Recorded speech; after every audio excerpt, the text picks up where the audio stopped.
Hello everyone, welcome to simply crack. इस video में हम एक बहुत ही सीरियस इशू के बारे में बात करने वाले हैं। और आज की वीडियो का टॉपिक थोड़ा नेगेटिव है और हो सकता है कि आप में से कुछ लोगों को इस वीडियो में कही गई बातें अच्छी ना लगे। लेकिन ये वीडियो मैं उन लोगों के लिए बना रहा हूँ जो एसएससी या किसी भी गवर्नमेंट एग्जाम की बहुत सीरियसली तैयारी कर रहे हैं, ना कि उन लोगों के लिए जो गवर्नमेंट जॉब की तैयारी बस टाइम पास के लिए कर रहे हैं, किसी वेब सीरीज से इंस्पायर होकर अभिलाष भैया और संदीप भैया को अपना हीरो मानकर गवर्नमेंट जॉब की तैयारी करने के लिए निकले हैं। तो उनके लिए मैं वीडियो नहीं बना रहा, ठीक है। अब देखो, यहाँ पे आप लोग एक बात बहुत अच्छे से समझो। गवर्नमेंट जॉब के चक्रव्यूह में ना घुसना आसान है, लेकिन इसमें से निकल वही लोग पाते हैं जो इसके स्ट्रगल को ना रोमांटिसाइज नहीं करते। रोमांटिसाइज का क्या मतलब है कि भाई आपको मज़ा आ रहा है, जीके मैथ्स रीजनिंग इंग्लिश पढ़ने में मज़ा आ रहा है, आप पढ़े चले जा रहे हो, ठीक है। ऐसा आपको नहीं करना, क्योंकि ये ऐसी स्किल्स हैं जिसके बेसिस पे आपको कोई भी प्राइवेट कंपनी नौकरी नहीं देने वाली। और इंटरनेट पे कभी किसी ने कह दिया था कि कुछ नहीं होगा तो तजुर्बा होगा। ऐसी सोच, ऐसी मेंटालिटी आपको कहीं का नहीं छोड़ेगी, बर्बाद कर देगी, ठीक है। ऐसी बातों से सिर्फ कोचिंग इंडस्ट्री का फ़ायदा होता है, और ये सब चीज़ें फॉलो करके ना जाने कितने स्टूडेंट्स इसको सच मानकर अपनी लाइफ बर्बाद कर चुके हैं या कर रहे हैं, ठीक है। तो आपको गवर्नमेंट जॉब की जो स्ट्रगल है ना, उसको रोमांटिसाइज नहीं करना, इससे जल्दी से जल्दी निकलने की सोचना है, ठीक है। और इस वीडियो में मैं जो कुछ भी आपको बताऊंगा, उसको अगर आपने फॉलो कर लिया तो आपको 100% सक्सेस मिलेगी। और अगर ये बातें आपने अभी नहीं समझी तो 5-7 साल लगे रहोगे, उसके बाद भी आपको सक्सेस नहीं मिलेगी, और फिर साथ में आएगा डिप्रेशन, एंग्जाइटी और फेलियर होने का टैग, ठीक है। तो बहुत ज़रूरी है आपको ये रियलाइज़ करना कि ये जो रीस्टार्ट वाला मोटिवेशन है ना, ये हमेशा काम नहीं आता भाई। हर बार रीस्टार्ट करके आप आईपीएस ही नहीं बनते। उसी मूवी में एक गौरी भैया भी थे जिनकी जेरोक्स शॉप थी। तो इसीलिए अगर आप गवर्नमेंट जॉब की तैयारी में घुसे हो तो 1-2 या मैक्सिमम 3 साल, इतने में आपको कुछ ना कुछ कर लेना है, और यही आपका माइंडसेट होना चाहिए। अब गवर्नमेंट एग्जाम में बच्चे क्यों फेल होते हैं, इसके कारण को बताने से पहले हम एक बहुत ही इंपॉर्टेंट चीज़ डिस्कस करते हैं। वो है role of luck factor in government exam, ठीक है। अब यहाँ पे आप एक बात समझो, गवर्नमेंट जॉब में सीट्स लिमिटेड है, ठीक है। तो ये बात तो पक्की है कि 99.9% जो भी बच्चा उस एग्जाम को दे रहा है वो फेल ही करने वाला है। लेकिन एक्चुअल रियलिटी क्या है? एक्चुअल रियलिटी है कि देखो, कुछ लोग सिलेक्ट हो जाते हैं, कुछ लोग हैं थोड़े बहुत मार्क्स से मिस कर जाते हैं। लेकिन यहाँ पे मेजॉरिटी पब्लिक ऐसी है जो कभी सीरियसली पढ़ती नहीं, और बाहर आके जो है कंडीशंस को ब्लेम करती है, रोती है, ठीक है। कभी घर वालों को ब्लेम करेगी, कभी किस्मत को ब्लेम करेगी, कभी पैटर्न को ब्लेम करेगी, बहुत सारी चीज़ें हैं। तो आपको ऐसे लोगों से बचना है, ठीक है। साथ ही आपका ये समझना भी जरूरी है ना कि world is not a fair place, ठीक है। अगर आपको लगता है कि भाई दुनिया में सब बराबर हैं, सबकी स्टार्टिंग लाइन सेम है, तो ऐसा नहीं है, ठीक है। ये बात आप भी जानते हो। आपको आपकी जो कंडीशंस हैं उसी से लड़ के आपको बाहर आना है, ठीक है। और दुनिया एंड में रिजल्ट ही देखती है और कुछ नहीं देखती। अब बात आती है कि सिलेक्शन में लक का रोल कितना है। तो देखो, मुझे लगता है कि किसी भी गवर्नमेंट एग्जाम में जितने लोगों ने अप्लाई किया है, उसमें से 10% से ज़्यादा लोग सीरियस नहीं होते, ठीक है। फॉर एग्जाम्पल, अगर मैं आपको यूपीएससी का बताऊं तो उसमें ऑन एन एवरेज 10 लाख लोग अप्लाई करते हैं।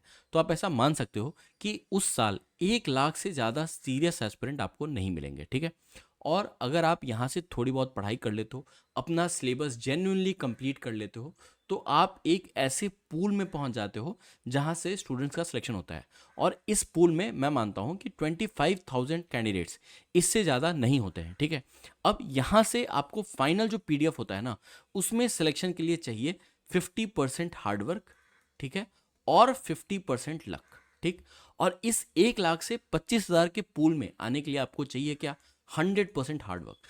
एक बार जब आप इस पूल में पहुंच जाते हो, यहां से आपको हार्डवर्क और लक दोनों की जरूरत पड़ती है फाइनल सिलेक्शन के लिए। अब ये जो मैंने आपको यहाँ पे बताया ना, ये हर गवर्नमेंट एग्जाम के लिए एप्लीकेबल है। अब कुछ लोग यहाँ पे कहेंगे कि हो सकता है मेरा लक कभी काम ही ना करे, तो ऐसा नहीं होता। अगर आपने सीरियसली पढ़ाई करी है, अगर आप इस पूल में पहुंच गए हो ना, तो आपका कहीं ना कहीं साल, 2 साल, 3 साल में 100% सिलेक्शन हो जाएगा, ठीक है। अगर आपने यूपीएससी के लिए बहुत अच्छे से पढ़ा है तो आप किसी ना किसी पीसीएस एग्जाम में लग जाओगे, अगर आपने थोड़ा टाइम दिया तो। अगर आपने एसएससी के लिए अच्छे से पढ़ा है तो बहुत सारे एसएससी से रिलेटेड एग्जाम है, जैसे रेलवे है, उसमें आपका सिलेक्शन हो जाएगा। एसएससी में भी मल्टीपल एग्जाम होते रहते हैं। तो मैं आपको ये समझाना चाह रहा हूँ कि लक फैक्टर है ज़रूर एग्जाम में, लेकिन अगर आप एक सिंसियर स्टूडेंट हो और परसिवियरेंस के साथ एग्जाम की तैयारी में लगे हुए हो ना, तो लक आपका साथ देगा, ठीक है। एक बार नहीं, 2 बार नहीं, 3 बार नहीं, चौथी बार तो देगा ही देगा। और 1-2-3 सालों में आपको काफ़ी मौके ऐसे मिलते हैं, ठीक। बस आपको इस बात के लिए मेंटली तैयार रहना है कि मैं परसिवियर करूंगा, जब तक मेरा सिलेक्शन नहीं होगा परसिवियरेंस करूंगा मैं, ठीक है। अब बात करते हैं उन रीजंस की जिसकी वजह से 99.9% लोग एग्जाम नहीं क्लियर कर पाते। इसमें सबसे पहला रीज़न है कि आपके अंदर पैशन या डेडिकेशन नहीं होता, ठीक है। बस मज़े के लिए, टाइम पास के लिए घुस जाते हैं और अपना टाइम काटते रहते हैं। और ये मैंने आपको ऊपर में समझा दिया कि अगर आप इस चीज़ को कैजुअली लेते हो तो आपके 5-7 साल कहाँ निकल जाएंगे आपको पता भी नहीं चलेगा। और इंडिया में प्राइवेट जॉब्स की हालत भी कोई बहुत अच्छी नहीं है। तो अगर आप अपने आप को सीरियस नहीं लोगे, इस काम को सीरियस नहीं लोगे, तो आप अपनी लाइफ गड्ढे में डालोगे, इससे ज़्यादा कुछ नहीं। तो ये पहला रीज़न है जिसकी वजह से बच्चों का सिलेक्शन नहीं होता, ठीक है। दूसरा कारण है अलग अलग एग्जाम्स के फॉर्म भरते रहना। देखो बहुत सारे बच्चे क्या करते हैं, अभी एसएससी का फॉर्म भरेंगे, एसएससी का फॉर्म खत्म हो जाएगा तो रेलवे का फॉर्म भरेंगे, रेलवे का खत्म हो जाएगा तो क्लर्क का भर देंगे। आपको ऐसा नहीं करना। अगर आप एक फ्रेशर हो, आपको ये बात समझना है कि बहुत इंपॉर्टेंट है एक एग्ज़ाम की बहुत शिद्दत से तैयारी करना, वरना आपका सिलेक्शन कभी नहीं होने वाला। और ये बहुत ही बड़ी मिस्टेक है जो आप सब करते हो। और मैं आपसे रिक्वेस्ट करता हूँ, अगर आप इस चैनल के सब्सक्राइबर हो, मेरी बातों को फॉलो करते हो, तो ये चीज़ करना एकदम बंद कर दो, ठीक है। अगर आप एक फ्रेशर हो, आपका सिलेबस कंप्लीट नहीं है, तो ये चीज़ें आपको नहीं करनी, ठीक है। मल्टीपल एग्जाम्स का फॉर्म नहीं भरना, ठीक। तीसरा पॉइंट है कि बच्चे अपना सिलेबस कंप्लीट नहीं करते। देखो मैं आपको एक चीज़ बहुत अच्छे से बताता हूँ। अगर आप अपने एग्ज़ाम का बस सिलेबस कंप्लीट कर लो ना, तो आप 95% बच्चों से आगे हो जाते हो, ठीक है। जैसा कि मैंने आपको बताया, ये जो 95% बच्चे हैं ना, ये तैयारी ही नहीं कर रहे सीरियसली। और अगर आप अपना सिलेबस कंप्लीट कर लोगे ना, तो आप 95% बच्चों से बेटर हो जाओगे। तो आप अपना सिलेबस कंप्लीट करने फोकस करो। सबसे पहले एक एग्ज़ाम को उठाओ, उसको टारगेट करो, उसका सिलेबस कंप्लीट करो, उसकी प्रैक्टिस अच्छे से करो, ठीक है। अगर आप ऐसा नहीं करते तो हर बार आपका प्रीलिम्स 2-4 नंबर से छूटता रहेगा। अगर प्रीलिम्स निकल जाए तो मेंस छूट जाएगा आपका 4-5 नंबरों से। तो ये चीज़ बहुत इंपॉर्टेंट है कि आप अपना सिलेबस अच्छे से कंप्लीट करो, टाइम देके कंप्लीट करो, ठीक है। चौथा रीज़न है कि बच्चे हमेशा कंप्लेन करते रहते हैं कि भैया इतने सारे बच्चे एग्ज़ाम दे रहे हैं, क्या मेरा कभी होगा, ठीक है। कभी मॉक वो देते हैं, अगर उसमें स्कोर कम हो जाता है तो ये सोचते हैं कि कभी मैं निकाल पाऊंगा कि नहीं निकाल पाऊंगा। तो मैं आपको ये बताना चाहता हूँ कि आपको कॉन्फिडेंस की ज़रूरत नहीं है। आपको ये बात जानने की ज़रूरत नहीं है कि आप एग्ज़ाम निकाल सकते हो कि नहीं निकाल सकते। आपको ये चीज़ समझने की ज़रूरत है कि जो भी एग्ज़ाम आप टारगेट कर रहे हो ना, उसमें आपकी कॉम्पिटेंस है कि नहीं है, उसको आपको इम्प्रूव करना है। अब कॉम्पिटेंस का क्या मतलब है कि जैसे मैथ्स में अगर 30 क्वेश्चन आते हैं तो आप 25 ही क्यों कर पा रहे हो, बाकी के 5 क्यों छूट रहे हैं। आपको इस पे काम करना है, अपनी वीकनेसेस पे काम करना है, धीरे धीरे धीरे धीरे अपने ऊपर काम करके इस चीज़ को डेवलप करना है और अपनी कॉम्पिटेंस को बिल्ड करना है। मैं आपको अपना एग्जाम्पल देता हूँ। जब मैं बैंक का एग्ज़ाम क्रैक करके पहली बार दिल्ली के मुखर्जी नगर गया था ना, तो मेरा कॉन्फिडेंस हिल गया था।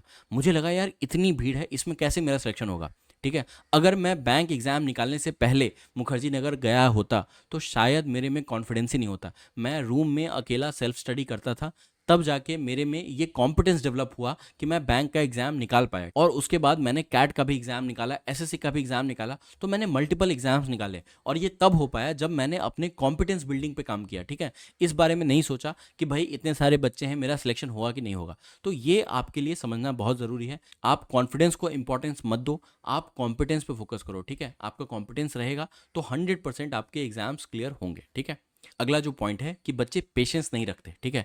मेरे पास काफ़ी सारे क्वेरीज आते हैं कि सर मेरे पास 3 महीने हैं, सर मेरे पास 4 महीने हैं, सर मेरे पास एक ही अटेम्प्ट है, एक ही साल है, मुझे इसी साल ये क्लियर करना है और मुझे आप तरीका बता दो। तो देखो अगर आप गवर्नमेंट जॉब की तैयारी में उतरे हो तो आपको थोड़ा पेशेंस रखना पड़ेगा। जो मैंने आपको ऊपर समझाया कि गवर्नमेंट जॉब की तैयारी में एक लक फैक्टर है जो इनहेरेंटली इन्वॉल्व है।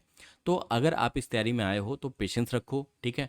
पेशेंस के साथ परसीवर करो, आपका 100% सिलेक्शन होगा। गवर्नमेंट जॉब अगर आपके इंडिया में लगती है तो एक बहुत ही अच्छी चीज़ है, पूरी फैमिली को आप अपलिफ्ट कर देते हो। और स्पेशली ऐसे स्टूडेंट जिनके पास कोई टेक्निकल स्किल नहीं है, कोई आईआईटी की डिग्री नहीं है या इंजीनियरिंग की डिग्री नहीं है, तो आप लोगों के लिए ये बहुत ही अच्छी चीज़ है। जब भी आप इसकी तैयारी में उतरो तो पेशेंस रखो, ठीक है। तो आई होप कि मैंने आपको इस वीडियो में जो कुछ भी बताया वो आपके समझ आया होगा। अगर आपको चैनल कंटेंट पसंद आता है तो प्लीज़ चैनल को सब्सक्राइब करें। Thank you.